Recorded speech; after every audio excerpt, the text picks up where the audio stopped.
My name is Rima. I'm a mother, I love the ocean, I love healthy food, and I really like making people happy. I live on the North Shore of Oahu with my husband Mark and my 3-year-old son, Erin. 7 months ago, I quit my full-time job in the attempt to pursue my dream and build our very own food truck here on the North Shore of Oahu. Many months have passed. We spent over $25,000, and still, we don't have a running business. Just when we felt like it was time to turn in the towel, our luck takes a turn for the better, and now the future looks a little more bright. This is my life and a food truck. My name's Erin. I'm from the East Coast, Delaware. Mark and Rima are my neighbors.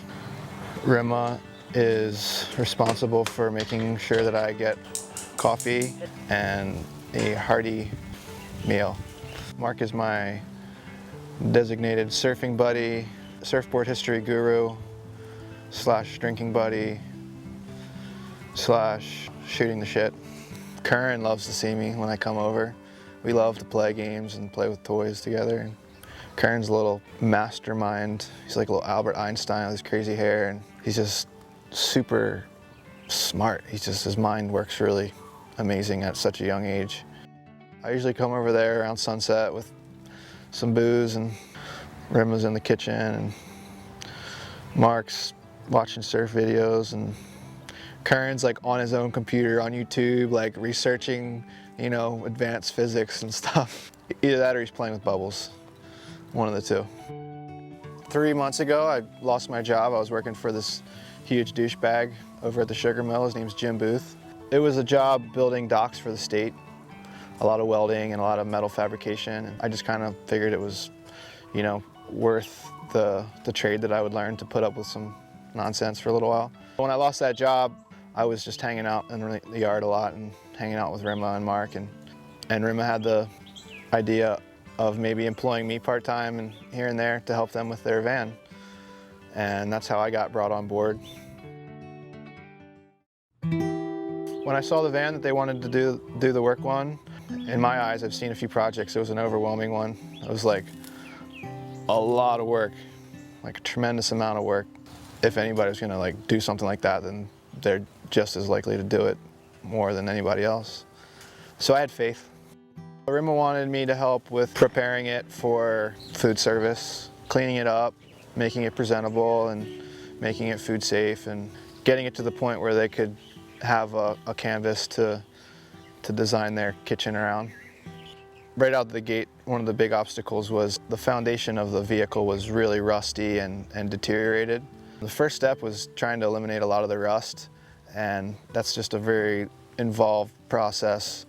It's very messy, and it's very time-consuming, and it's loud. Anytime you're dealing with metal, it's loud.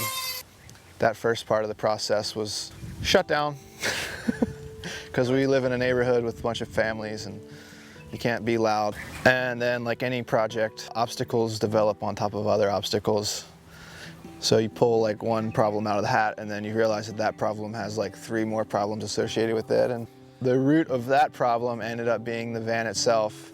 The resolution was to just start from scratch again, find a new canvas.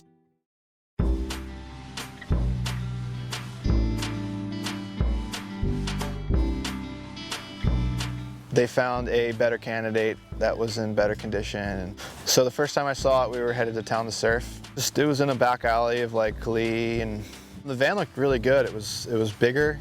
It just was much cleaner. It was covered in graffiti, but that's superficial. It's easy to see past that. There was no real structural damage to the outside of the vehicle. And this one was still more or less in its original shape. The body itself was in better condition. It was just a much better platform to begin on. You think we should keep it? For the time being, it's not bad. It's got some urban vibe to it. They decided to get it. Some crazy Filipino woman yelling gibberish, or Korean, or whatever, 아까부터 기다리고 있어. And just trying to sell them a van that didn't run and telling them it ran and was legal and all kinds of other stuff. And I think that engine's shot. Okay. So shot that we can't even drive it home? I mean, we can chance it. Let's buy it, right? Yeah. Get the title, leave it here, come back, what, tomorrow? Yeah. But I think maybe discount a little bit. Because I don't think I'll be able to drive this home to Haleiwa. So how much? Would you consider 45? No? Typical of, like, you know, backwoods of Waikiki, Honolulu. I think 5's fair because we have to get lights. Yeah, I try because our light is not working, so I try to give you $100 or a couple $100 give to you, but cool. But the smoke is wait. very bad. okay. What did he say? Is it okay? What, 45? No, 5,000. 5,000? 45 cannot. It's a typical business transaction takes place over there. The van didn't run, which was kind of a minor setback, I guess. So we're the proud new owner of a 1975.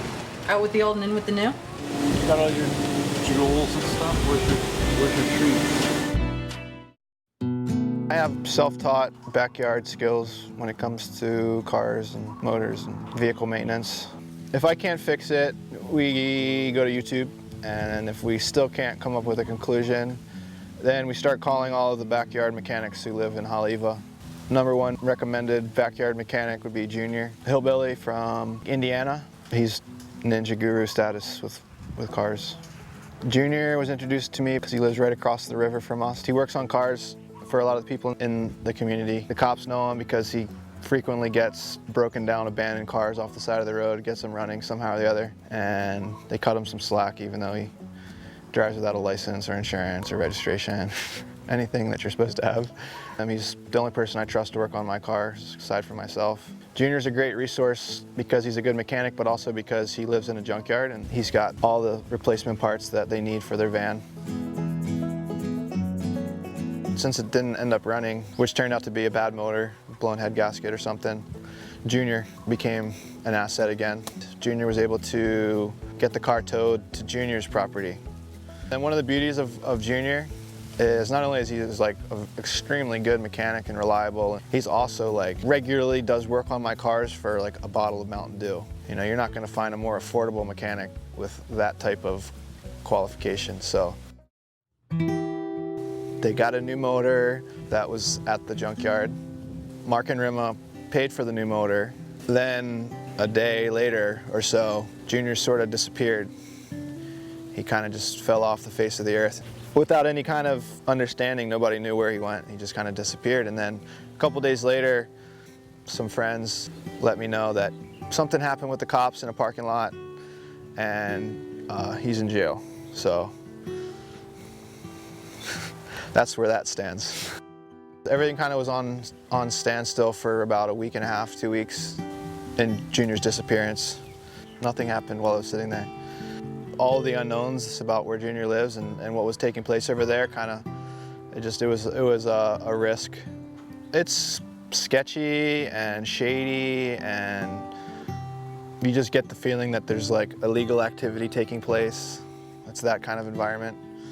It's not somewhere you take your girlfriend or your mom. Mark took the initiative to go over there and get it back and just bring it to their house. One of the guys that's over there now is like a newcomer to the property. He was actually the guy who towed the truck back from town. He's a good mechanic and he's a pretty good guy apparently.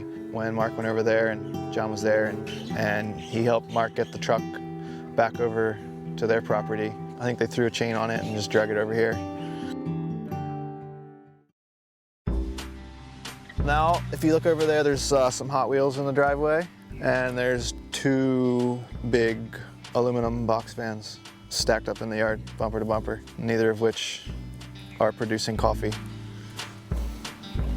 So yeah, it's October. It's been going on for about 7 months now.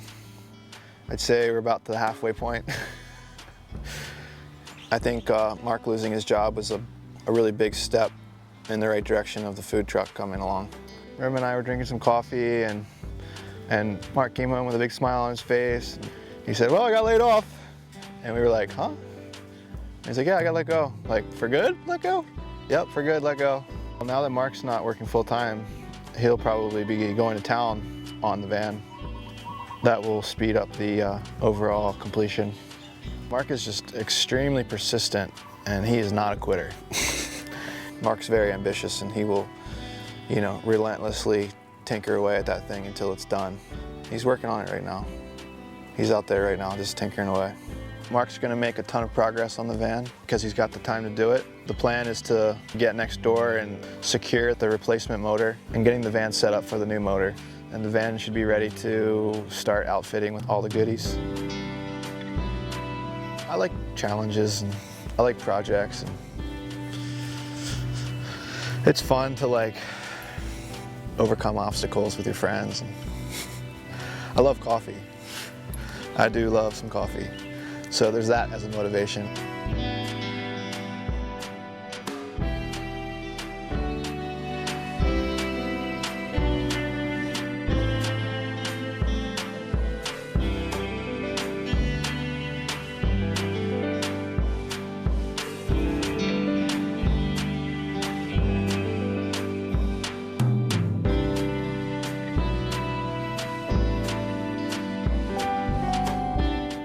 On the next episode of My Life in a Food Truck, Mark has a run-in at the junkyard and comes back home with less than he bargained for. He bit you? Yeah, one of the little guys. Now it's all hands on deck to get van number 2 a makeover and prepped for the engine swap. And despite our best efforts, finding a buyer for the original truck is proving harder than originally planned. Stay tuned for episode 3 of My Life and a Food Truck.